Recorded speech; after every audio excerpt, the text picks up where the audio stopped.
2 weeks before departure, I was reviewing vendor timelines for a stadium install when my phone buzzed a group text from my mother.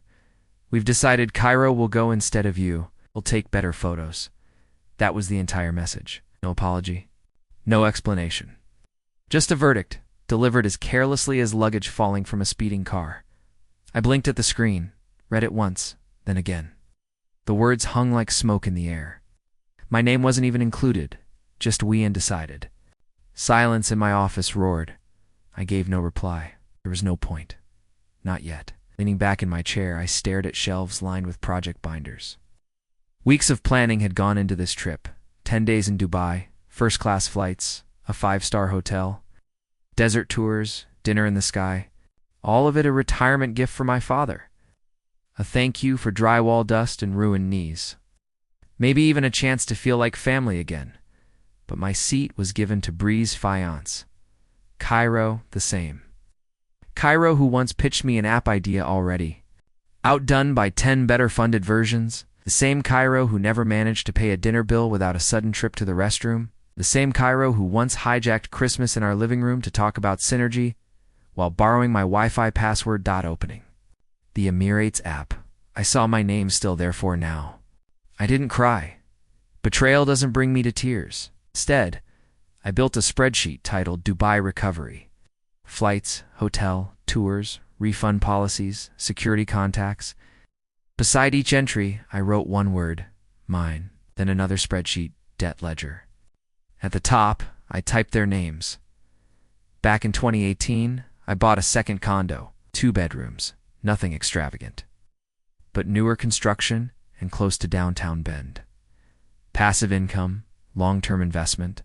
I ran the numbers a dozen times, locked in a 3.4% fixed rate, set aside funds for upkeep.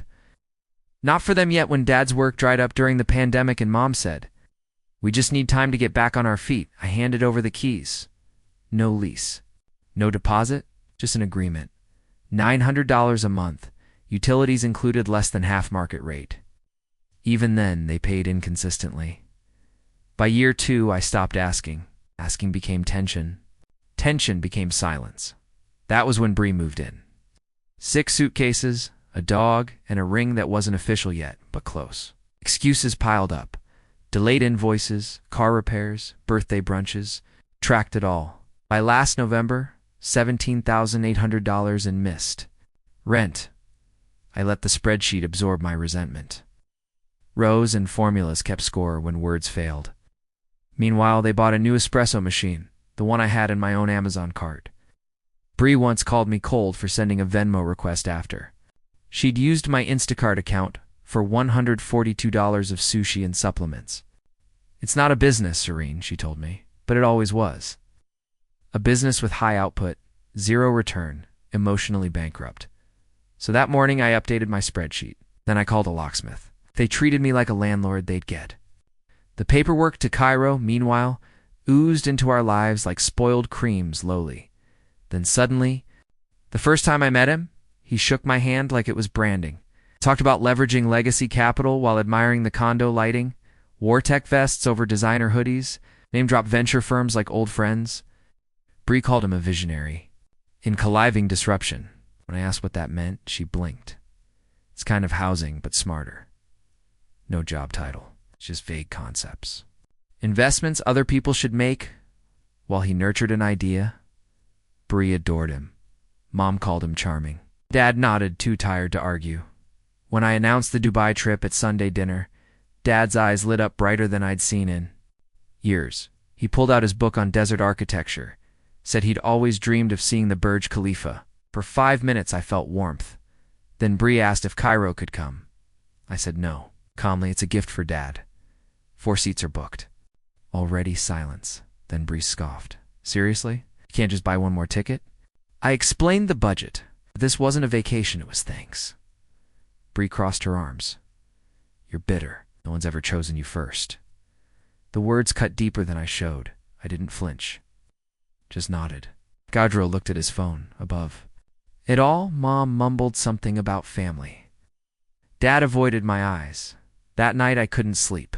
Instead, I reread every cancellation clause in the reservation portal. Then I booked the locksmith. Then I called Emirates, pretending to confirm my reservation, though I already sensed the truth. The rep was polite. Yes, Miss Calloway, your reservation was updated last week. Marked as a no-show due to medical emergency. I froze. Medical emergency, she continued. Your sister called in, claimed you were hospitalized and unable to travel. She asked to switch the ticket to her fiancé. We denied it. International rules prohibit name changes in that fare class. I asked if anyone tried to board under my name. She hesitated. Yes. A man attempted check-in yesterday. Flagged by TSA. Your reservation now has a fraud alert.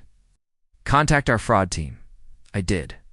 Filed reports, sent ID, screenshots, timestamps.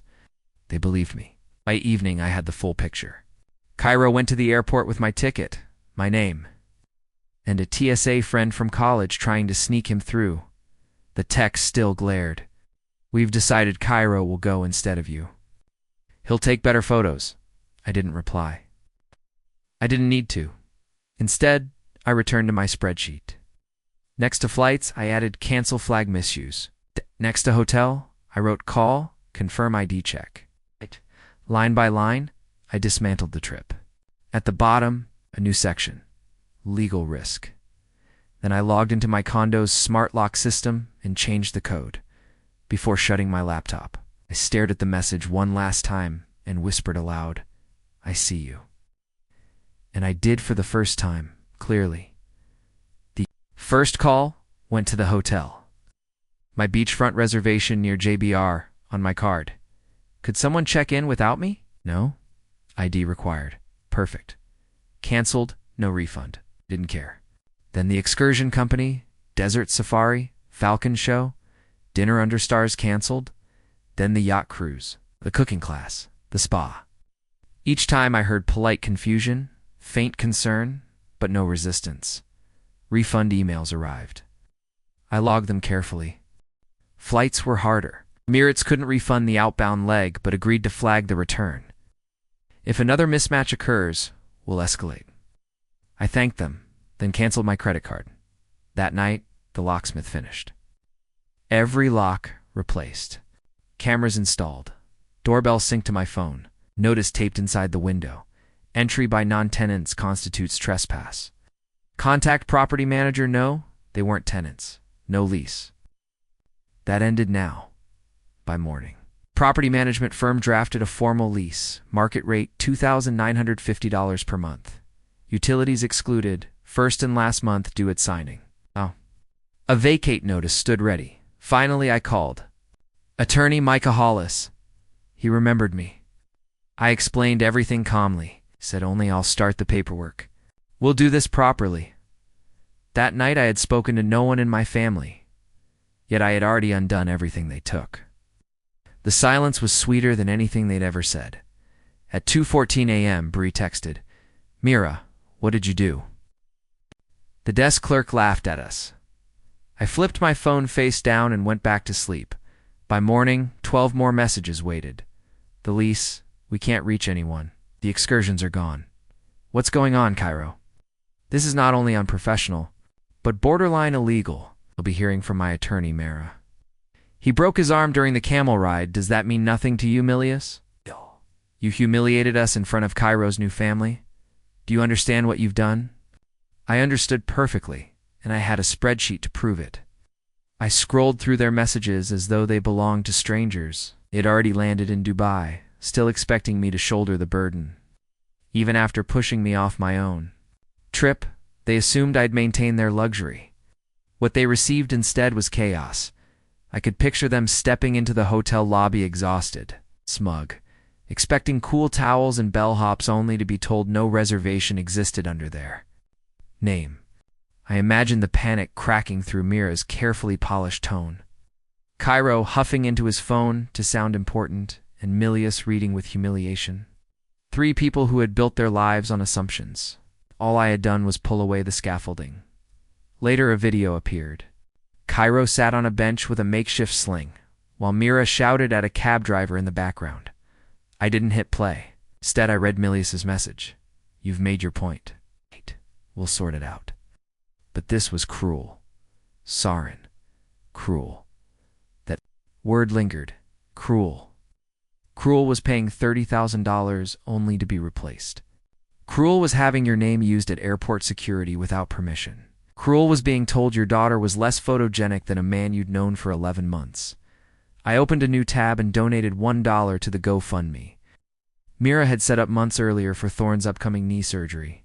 It was still active, stuck at $311. The site asked whether I wanted my name visible. I did. In the message box I wrote, "From the daughter who wasn't invited." Then I closed my laptop and made tea. The next morning, Mika and I were scheduled to sign the eviction packet. That afternoon, they arrived in the driveway, acting as though nothing had happened. Mira waved from the passenger seat. Cairo stepped out slowly with his arm in a sleek black sling, his designer hoodie draped carelessly over it. His face was all theater, half wounded, half defiant. Mice never left the car. I met them halfway. Across the gravel, papers in hand. "This is your new lease," I told them. $2,950 a month. First and last due before move-in. "Are you serious right now?" "I am." "You're evicting your own parents?" She snapped, stepping closer. "After everything, I'm offering them a legal contract. That's more than I ever got." Cairo snatched the packet, flipping through the first page like he might uncover a loophole. "You can't be serious." Hey, this "Isn't how family works. And it's good we're not family," I answered flatly. He scoffed. All of this could have been solved with a conversation. You didn't need to blow everything up. I gestured to the lease. "That is the conversation." He shoved it back at me like it was beneath him. "I'll have to run this by my advisor." I raised a brow. "Your dad or the camel?" Mira gasped. Cairo's jaw tightened. Handed the papers back. "You said you wanted a business, Cairo. Here it is. Property contracts. Payment terms. Consider this your final pitch." They said nothing else. I walked back inside, locked the door, and checked the mailbox. Inside was the notarized eviction filing. Micah had moved quickly. They never signed. Not in week 1 when I emailed a reminder. Not in week 2 when the property manager delivered a stamped hard copy. By week 3, they ignored me completely. On day 30, I filed the eviction paperwork with the county clerk. 2 hours later, Cairo texted, "You're opening yourself to serious legal consequences. My attorney will be in touch." I replied with a screenshot of the confirmation. Bree left a voicemail, sobbing that I'd torn the family apart over one stupid vacation. This from the same Bree who helped Cairo fake a medical emergency and nearly commit identity fraud on my ticket. Mice sent a long email, half guilt, half nostalgia, reminding me of the school costume she once sewed overnight, the birthday cake she baked when I turned 11. She ended with, "I didn't think you were capable of this." None of them apologized. It's not for the messages, not for the boarding pass, not for stealing the seat or the money, not for calling me bitter, boring, selfish. They orbited the truth, but never landed on it. I forwarded everything, texts, voicemails, screenshots to Micah. He told me to hold firm and let the paperwork speak. 5 days later, the court date was set. My routine stayed unchanged. Coffee. In the same mug, early arrivals at work, dinner alone in peace. Yet I noticed I slept better. The headaches I'd carried for years were gone. The more they fought to stay, the clearer it became they'd never truly belonged. Exactly 1 year after the court date, they returned. Same porch, same nerves, but a different formation. Cairo wasn't there. Bree hovered behind Mira, arms crossed tightly. Thorne leaned on a cane, his face more worn, age finally catching up. "We didn't come to fight," Mice said. I waited. "We've been thinking a lot about how things went, about the trip, about you," Bree whispered. "Cairo's gone," Mice admitted. "He left when everything dried up." Thorne cleared his throat. "They say I need surgery. My knee's bone and bone now. Medicare won't cover it all. We just need a little help until we're stable." That phrase again. Just until I reached behind the door and handed them an envelope. Mice blinked. "What's this?" $3,000? I said. For the knee. That's it. Bree stepped forward. So, are we okay now? No, this isn't reconciliation. It's accounting. Silence. Thorne studied the envelope like it was both a gift and a sentence. Bree looked away. Mice seemed on the verge of tears, though she'd forgotten how to cry. I'm not angry, I added. I just don't owe you anything more than this. Reached out maybe for my hand, maybe just for contact. I didn't move.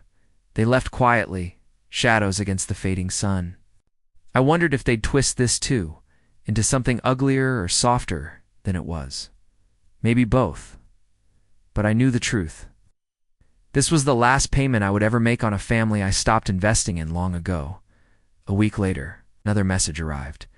Until you fix this, you are no longer our daughter. It's no greeting, no punctuation. It's just a single sentence, thrown like the final stone through an already shattered window. I didn't feel anger-only confirmation. The phone sat on the counter beside. The uncashed envelope, replied. I stopped being yours the day you sold my seat. I didn't wait for a response. I screenshotted both messages and forwarded them to Micah. Paper trails had become my second language. Then I shut off my phone, packed a weekend bag, and drove. Windows down. Music low, Oregon's curves slipping beneath my tires like ribbon. The silence wasn't lonely, it was clean.